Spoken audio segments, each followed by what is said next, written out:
Hello, hello, welcome back to Minecraft, and we find ourselves once again in our collector's world. And yeah, we sort of picked up where we left off from the last episode. We're over in the mushroom biome. Sun is setting, doesn't matter, things are safe here. So I use the fact that monsters can't spawn in this biome at all to do some mining between episodes. And yeah, we've got quite a lot of stuff. I think I got a shulker box full of some bits and bobs as well. Only 3 diamond ores though. That might turn into a few more diamonds when we get our fortune pick on it, but I go mining with Silk Touch just to save space. So what are these two? So I think we showed this off last episode. I've moved it slightly. This here, there is a spawner directly under it, or sorry, there's a spawner directly under that one. So if you haven't seen last episode, go check it out. But here's the spawner, and that pillar that I built, I just directly upwards, and it goes up to that pillar. So this other pillar, if you watch the intro there, you'll see that I found another zombie spawner, and yeah, they're really close together. Unfortunately though, this is really deep underground, and this one's sort of above ground really, above sea level certainly. So I'm not sure if we're going to be able to use them to combine them into sort of a super experience farm, but we may be able to. I'm not sure how that works. I know that they've got a distance that you have to stand. We might be able to do something with it. I'm not sure, but it's good to know it's there. I was really hoping we'd find a skeleton spawner in this mushroom biome. We're really lacking bone meal, which leads us on to today's project. I want to make a way of getting bone meal as effectively as possible. Now, there probably are better ways, and if we had a skeleton spawner, it would be easy, but we're going to do something a little bit different. It's completely my design. There are similar things out there, but I've not even used anyone else's design for reference. I've just kind of given it a go myself. And so we're going to build that today. So I'm going to head back to our main base and drop all this ore out, get some smelting, and we'll be back when that's all done.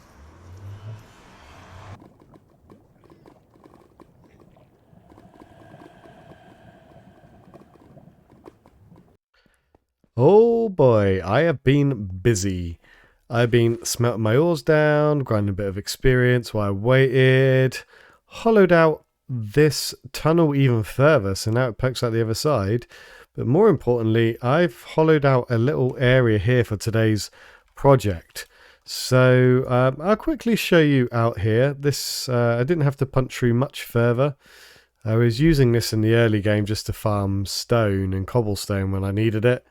Knowing that I probably wanted a path through the mountain completely, but this is the other side, and it's actually really nice. It overlooks what looks like a flower forest and some plains, sunflower plains it looks like, which they can be really hard to find sometimes. But yeah, I think you've seen that in an early episode when we started exploring. Anyway, so what are we doing today? So I've got some bits and bobs ready here. Firstly, I'll give you a hint. I've got a moss block and some bone meal. So we are going to be making a bone meal farm from moss blocks. The idea is that moss produces quite a lot of bits on top of what it should produce, or what that we want it to produce.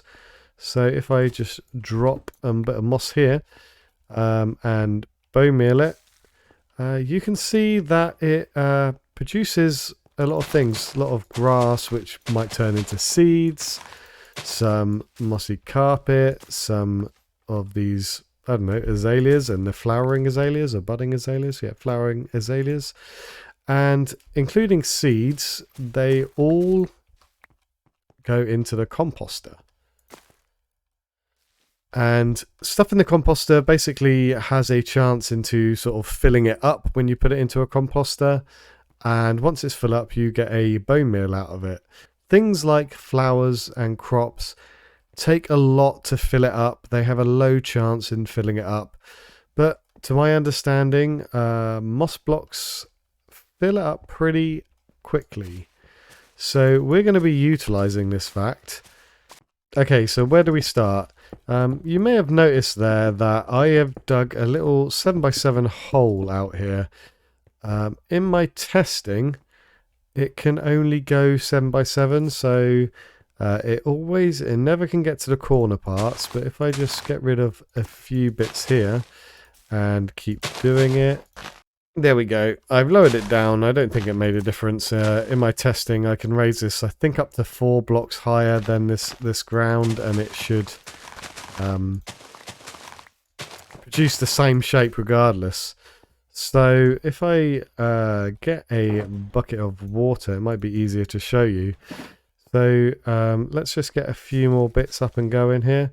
So what I'm going to do is I'm going to inject a bit of water just above it, and that should clear out all the stuff on top of the moss blocks, and then use that same water to filter all these bits away, and then use pistons to squeeze all this moss and make it pop out and collect that as well.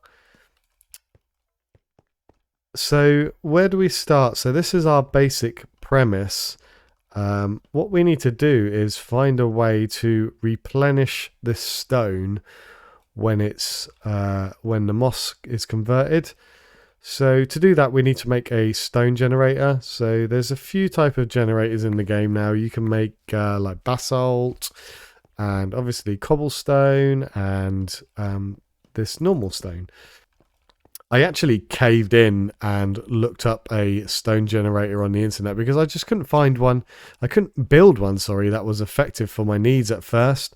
But there was absolutely nothing out there that would fit my purposes. There was some like double piston extender ones, and I'm not into that. Like, that is too resource heavy.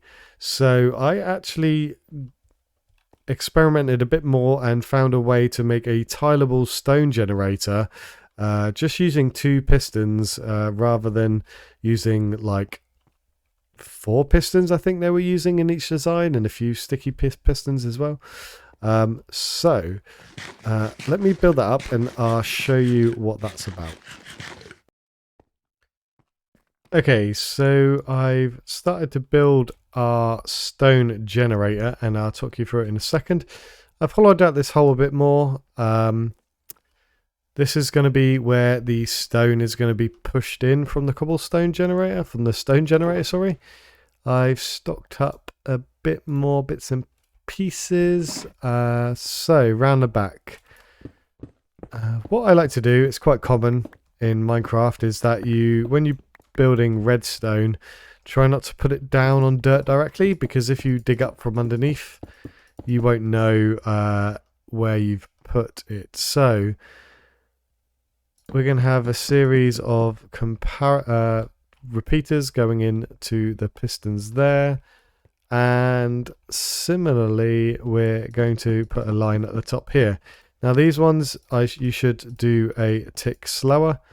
The reason for that will be evident soon. And lay down a tile of redstone at the back here and across here. And all this is doing is these repeaters are feeding into these pistons, and that means that they just all work at the same time when we get a signal. So the next step is to combine them so we have a shared signal. So if we do this and that, cool. So we grab our water and our lava that I've prepared here. We'll put the water in first.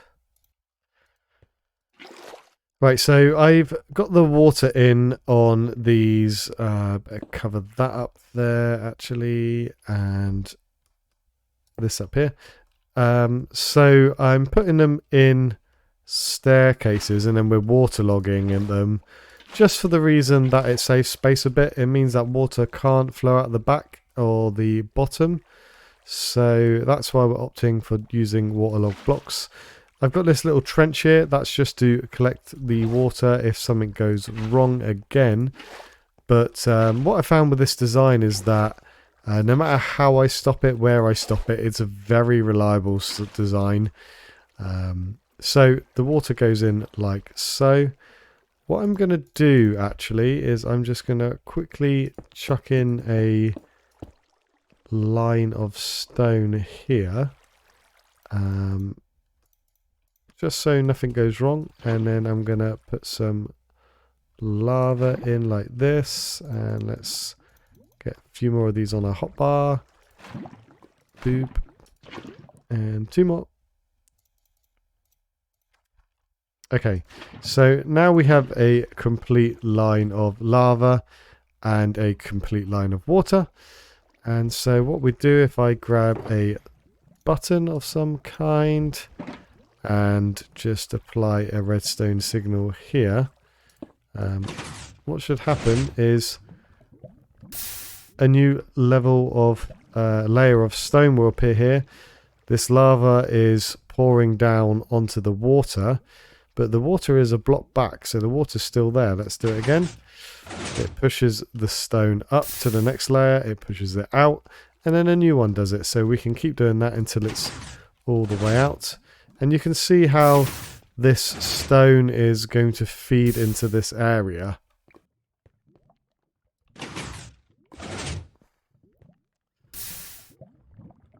Okay, so the stone is completely at this end. It can't go anymore. I'll just show you as a safety feature. Let's get down here and have a quick look. The stone is there. It's ready to be pushed up again. And it can be pushed up again. There's no block here.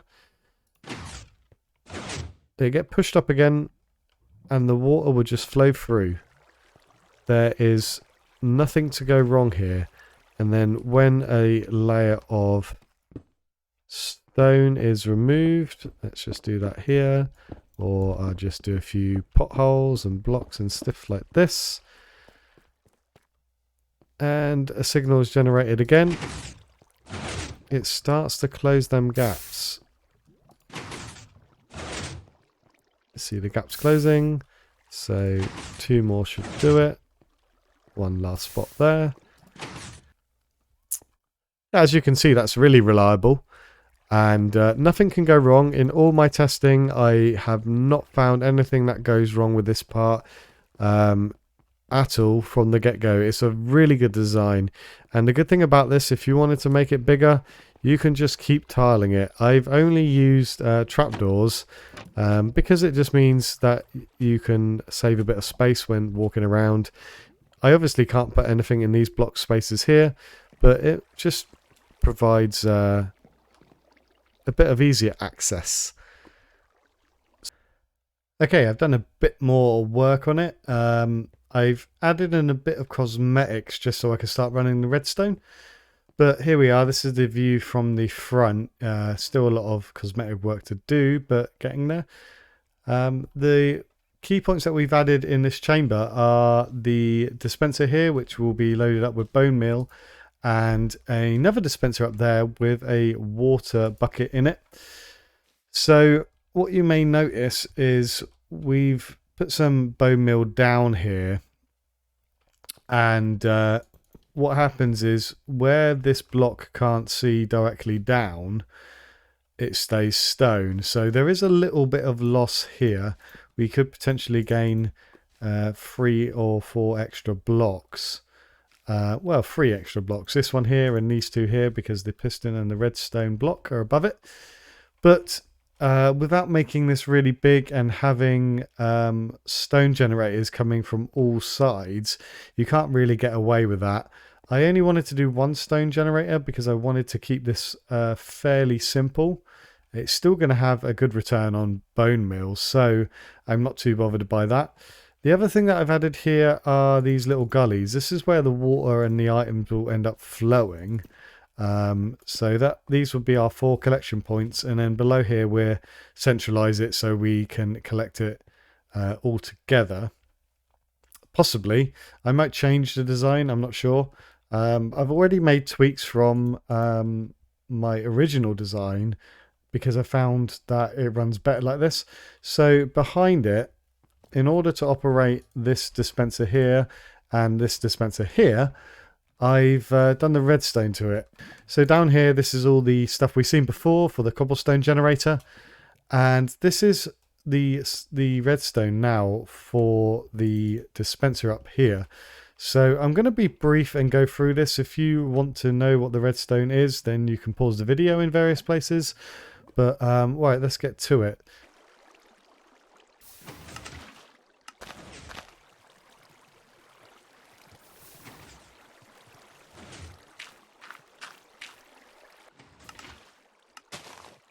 Okay, I think we're there. I've finished this off now, and we've had it running for a while, and I'm pretty happy with it. Yep, I've noticed I've been sort of keeping a track on how much bone meal we've been putting in and how much bone meal's coming out, and it looks like it triples the amount of bone meal, which is a pretty good rate. So that means if we wanted to keep some of these other goodies, then we can. So I've done a bit aesthetically. This isn't finished. I'm unsure what I'm going to be doing with this tunnel. So this is all work in progress. Even maybe the color palette of this thing is work in progress. But there we go. So what have I done? I'll show you the redstone a bit. We've got our on-off button around here. I'm very conscious that this episode is pretty redstone heavy. But I want to kind of talk you guys through it, just in case anyone wants to build something similar. So we've got a maintenance door around this side here, and so we've seen the lava generator, and you've seen the logic. Ignore all this, and you've seen this logic here for the two dispensers. So we've had to add two other circuits. So this is our basically our on-off circuit, as it was. This controls the stone generator itself. So as you can see, this is 6 repeaters in a circle. It's coming up down here, and then it passes through this block and heads back down. So when it hits this side of this circuit, it will power the redstone block into this position, which says pistons push up the stone out the way, and then 4 blocks later, when it comes around here, it pushes it back saying retract, basically. And all these other, I think it's 8 other repeaters are there just because it takes so long for the lava to turn into stone. So that's, may look a bit complicated, but it's not. It's just one loop. And we've picked off a part of the signal up here, and that just follows up here. And this circuit here is the part of the circuit which says how often to dispense the water and the bone meal. Because we don't want to do it every single time the lava forms, otherwise we won't be getting a good return. We want to wait. Let's see if I can show you. I've set it up so every 5 loops, every 5 pushes or generation of the stone, it will then replant. So yeah, there you go. And if we were to do it every single time, we'd just be bone milling on already moss block, so we get a lot of wastage that way. So let's go back to where we were. A bit of a parkour maze around here. Probably easier just to run around this way. So how this circuit works, another quick pulse. So this is just designed to give us a quick pulse. And the reason why we do this is we want to deactivate this redstone torch for a very short amount of time. So every time that redstone torch deactivates, a wooden sword transfers from this hopper into this hopper. And basically applying a redstone signal to a hopper locks it. So this one here is locked. And this one here is locked. And for a brief amount of time, it unlocks and transfers a sword. You can use any non-stackable item for that. I generally use items that won't accidentally fall in there, so yeah, things like hoes, swords, things like that. So every 5 times this transfers one over, but we want to count the 5th time only. So what we've got a comparator to pull out the signal from this hopper, and another comparator comparing this redstone block, which is a maximum signal strength of 15. So when this gets up to 5, that will have a signal strength of 15 as well. And at that point, it will release a redstone signal, and that will go to our water and our bone meal dispenser like so. Similarly, we want the swords to transfer back. So we've taken this signal right around here, added a little bit of delay here. So this one's set to 3 and this one's just set to 1, and that just gives the swords enough time to refill before locking again. So that's a circuit. I understand it might be a bit complicated, especially if you've got no interest in redstone, but it's pretty effective. I wouldn't ever worry about items building up here. They tend to build up a little bit and then they sort of eventually end up washing away. It all depends on where these azalea blocks fall. They change the water flow every time, so they build up here, but every now and then you'll get a big amount of moss come through. So I brought us down here. I installed this little trapdoor, and this is the hopper, and don't want to put a baked potato in there. The hopper with the composter, another hopper feeding into the back of this barrel. So this is what is actually producing our bone meal. So as I understand it, moss blocks have a 65% chance to adding 1 layer to this composter. Sometimes they don't make the noise. Oh no. Sometimes they don't make the noise. That means that they have not successfully had that chance. What else have we got in here? Azaleas also have a 60% chance. These have like a 30% chance, so moss carpets really aren't very good. Flowering azaleas have a 85% chance, and I can't remember what the chance of seeds are, but I'd imagine they're 30% chance as well. So really, flowering azaleas are good, and the normal azaleas and moss blocks are pretty good as well. I'm going to take another stack of bone meal out. Let's just take it all. Added a few other barrels just in case I want. This room is not final. I'm thinking I might add a filtering system here, and a way where maybe we can toggle what we want to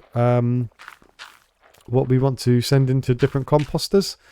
So we can choose to keep any of these things, which I might choose to keep flowering azaleas. They're pretty cool. And maybe we can get their root. I can't remember what they're called, but the dirt root block things. So the one flaw with this is that we have to manually stock it up with bone meal.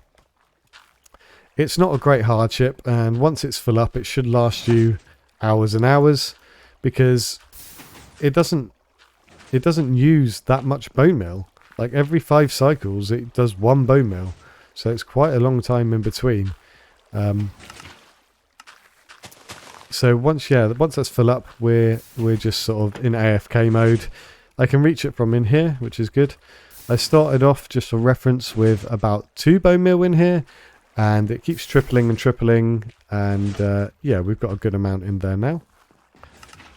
What else to add? So I've added this switch. I better go show you that. I mean, I've bored you all to death with the redstone so far, so I may as well show you the last little bit, because this was actually quite... Fair down.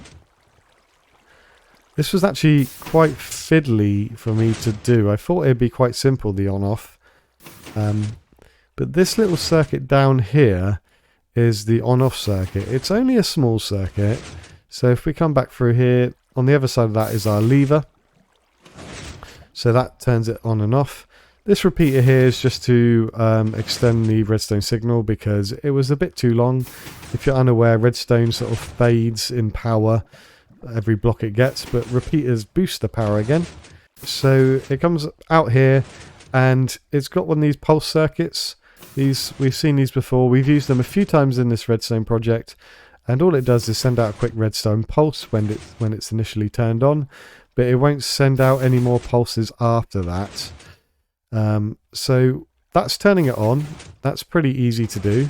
Turning it off, however, was a little trickier. So we took the same signal coming from our lever and we sent it to a sticky piston with a block on. So I'll quickly show you how this works. We take this out here. You see the signal coming back down here, but it ends. It has nowhere to go. So we put this block here in order that the redstone will travel through this block and back to this one and then continue this timing circuit. And then I'll place this redstone back down and you should see a little pulse go out. There we go, and that will start it up again. The block here is extended and it allows it to continue. So that is all the redstone and it's looking pretty fantastic. I'm really happy with it. I'm not saying I wasn't inspired by other people. Most notably Etho done a moss redstone bonemeal farm thing. His was a bit more complicated in my opinion, and but it was a lot more efficient. This is a good sort of intermediate one. This isn't a go big or go home. This is just a nice little one that you can do with fairly limited resources, fairly small area. It's a very small area. If you really wanted to, I think I mentioned this earlier before, you can move this generator right up to here if you wanted the space, and you could shuffle around the redstone here as well to save a lot more space. But I tend to build stuff in modules so I can keep track of what I'm doing. So this is our lava generator module. Then on this layer is our loop timer module. Then we've got our starting module. We've got our counting 5 cycles module, and then we've got our water and bone meal dispenser module up there. That means if something goes wrong, I can sort of have a look at it in the different modules, kind of like circuit boards in a computer. If your RAM goes wrong, you replace your RAM, kind of thing. But I have talked a lot about this today, and I'm sure I have been boring you guys to death. So I think that is all we're going to do today. I'm pretty happy with this, and we're going to get some moss and some bone meal, and we're going to be able to set up some extra farms and things. So we'll leave it there for today. So until next time, see you later.